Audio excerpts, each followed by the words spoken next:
Hello, Madurai நிலவரம்லாம் கொஞ்சம் கலவரமா தான் இருக்கு.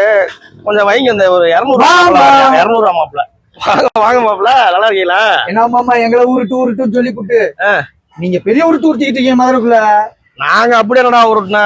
நான் உங்க ஒரு வேட்பாளர் சொல்லியிருக்காரு, மதுரை மொத்தத்துக்குமே 10,000 கோடி நாங்க ஒரு வேட்பாளர். ஆனா 10,000 கோடி அது எப்படி சாத்தியமாகுமா? உங்களுக்கு தெரிஞ்சது அவதான் மாப்பிள. அவர் யாரு? பிஜேபி சார்பா நிக்கிறாரு. பிஜேபி எந்த கட்சி? 12 வருஷமா இந்த நாட்டை ஆண்டுக்கு இருக்க கூட கட்சி.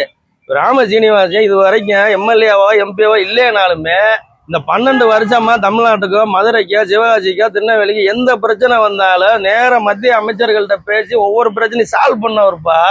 சிவகாசிக்கு பட்டாசு பிரச்சனை வந்துச்சு, கோயில்பேட்டில் தீப்பெட்டி பிரச்சனை வந்துச்சு, ஜிஎஸ்டியில் பிரச்சனை வந்துச்சு. அவங்க கஷ்டத்தை எடுத்து கொண்டு போய் டெல்லியில பேசி அவங்களை இங்கே வர வச்சு சால்வ் பண்ணவருக்கு இங்க என்ன பிரச்சனை இருக்குன்னு சொல்லி நேரா மத்திய அமைச்சர்கள்ட்ட பேசி நிதியை வாங்கிட்டு வர தெரியாதா? அவர் மத்திய நிதி அமைச்சர்கிட்டே பேசுவார்ரா நேரா. மத்திய நிதி அமைச்சர் பிடிஆர் நினைச்சிட்டேன் மாமா.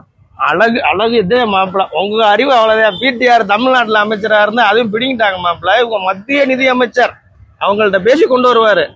ஏமாமா அப்ப மதுரையை நீங்க சிங்கப்பூரா மாத்திருவீங்க? அவங்க உங்கள மாதிரிலாம் விட்ட மாற மாப்பிள. அவர் ராமசீனிவாசன் என்ன சொல்லியிருக்காரு?